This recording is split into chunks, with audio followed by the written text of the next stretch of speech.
کہ جہاں آپ ایک زمانے سے ہم پڑھتے آئے، ہم بھی پڑھتے آئے، ہماری بھی وہ مسجد ہے، ایسا نہیں ہے۔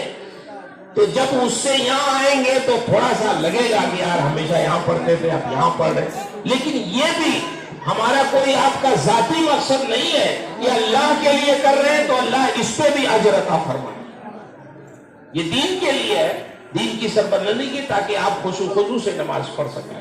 تو تھوڑا سا احساس تو ہوگا تو ایک جمعہ، لیکن یہ کوئی اپنی طبیعت سے آپ نہیں آ رہے ہیں، اللہ کی رضا کے لیے آ رہے ہیں، تو انشاءاللہ اس میں بھی اجر ملے گا۔ اور اس مسجد کو بھی 5 وقتہ نماز سے آباد رکھنا ہے، وہ بھی ہماری مسجد ہے، اس کا انتظام انسرام بھی دیکھ رہے ہیں مولانا صاحب۔ تو انشاءاللہ یہ دونوں مسجدیں آباد کرنا اس محلے کی یہ ہم سب کا کیا ہے، تاکہ کچھ بیان ہو گیا۔ 12 بجے کل آئیے گا تاکہ ٹائم سے آپ آ جائیں اور کچھ بیان وغیرہ بھی ہو جائے۔ انشاءاللہ ہماری یونس بھائی کل بھی تشریف لائیں گے۔ دیکھیے ان کی نیک دلی، دیکھیے یہ مسجد میں آئے تو کہنے لگے سب سے پہلے میں 2 رکعت شکرانے کی نماز پڑھنا چاہتا ہوں۔ سب سے پہلے انہوں نے 2 رکعت شکرانے کی نماز پڑھی اس میں کہ اللہ تیری توفیق سے ہم لوگوں نے یہ مسجد تعمیر کی، شکر ادا کر دیں اپنے رب۔ تو انہوں نے سب سے پہلے شکرانے کی نماز پڑھی۔ ان کی اہلیہ بھی ماشاءاللہ بہت نیک ہے، وہ بھی اتنا لمبا سفر کر کے آئی ہیں۔ تو اگر ہم لوگوں کے لیے ہمارے مہمان اتنی دور سے آ سکتے ہیں تو ہم لوگ کیوں نہیں اس مسجد کو آباد کریں۔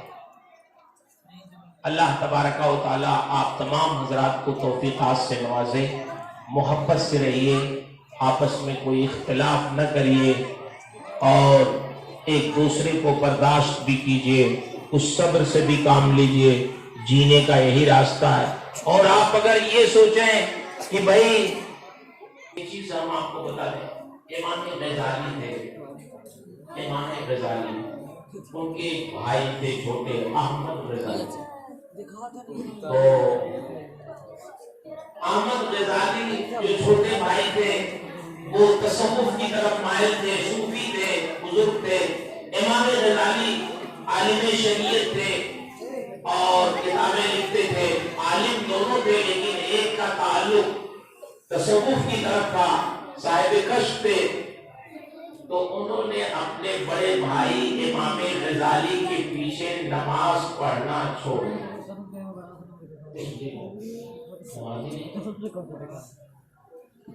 اب نماز نہیں پڑھ رہے تو آہستہ آہستہ بات آؤٹ ہوئی کہ بھائی ان کا بھائی کے پیچھے نماز نہیں پڑھ رہا۔ تو امام غزالی کو معلوم ہوا کہ یار یہ تو میرا بھائی ہی میرے پیچھے نماز نہیں پڑھ رہا۔ تو ان کی والدہ زندہ تھی، اپنی والدہ کے پاس آئے امام غزالی اور کہنے لگے امی اس کو سمجھائیے ذرا، دنیا میرے پیچھے نماز پڑھتی ہے اور یہ میرا بھائی ہو کے میرے پیچھے نماز نہیں پڑھتا۔ دنیا کہتی ہے کہ بھائی کچھ ضرور کمی ہے، کبھی تو بھائی نہیں پڑھتا ہے نماز۔ تو ذرا اس کو سمجھائیے، اس سے پوچھئے کہ آخر میرے پیچھے نماز کیوں نہیں پڑھتا ہے۔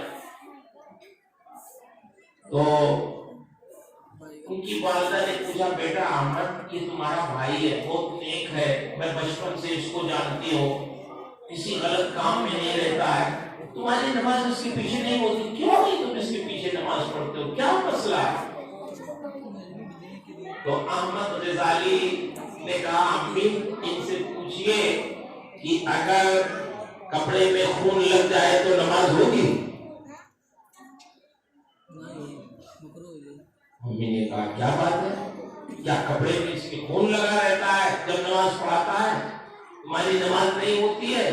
ان سے پوچھئے ان کے دل میں خون لگا رہتا ہے۔ ماں نے پوچھا بیٹا امام محمد غزالی کیا بات ہے، تیرا بھائی کیا کہہ رہا ہے، صحیح کہہ رہا ہے؟ تو امام غزالی نے اس وقت وہ احیاء العلوم کتاب لکھ رہے تھے اور حیض اور نفاس کے مسائل لکھ رہے تھے۔ تو امام غزالی نے کہا کہ ماں بھائی تو بات صحیح کہہ رہا ہے، میں آج کل عورتوں کے خون کے مسائل لکھ رہا ہوں اپنی کتاب میں، تو جب نماز پڑھانے جاتا ہوں تو خیال آتا ہے کہ اب یہ مسئلہ لکھنا ہے، اب یہ مسئلہ لکھنا ہے، اب یہ مسئلہ لکھنا ہے۔ تو بات تو صحیح کہہ رہا ہے کہ آج کل نماز میں وہی خیال۔ تو چھوٹے بھائی نے کہا امی دیکھیے میں صحیح کہہ رہا تھا نا کہ کپڑے میں جب خون لگ جائے تو نماز نہیں ہو سکتی، تو اگر دل میں خون لگ گیا پھر کہاں سے ہو سکتی ہے؟ وہ اپنے تصور کے بعد تو ماں نے دونوں کو سمجھایا۔ ماں ان کی پڑھی لکھی تھی بہت۔ ماں نے امام غزالی کو سمجھایا کہ بیٹا خشوع خضوع سے نماز پڑھایا کرو، کتاب لکھتے ہو تو لکھو، نماز کے باہر لکھو، نماز میں بس سوچا کرو، نماز میں یہ دیکھو کہ تم کس کے حضور کھڑے ہو، اللہ کے حضور کھڑے ہو تو اللہ کی طرف لو لگاؤ، کتاب اپنی نماز کے باہر لکھو، سوچو بات۔ اور اپنے چھوٹے بیٹے سے کیا فرمایا؟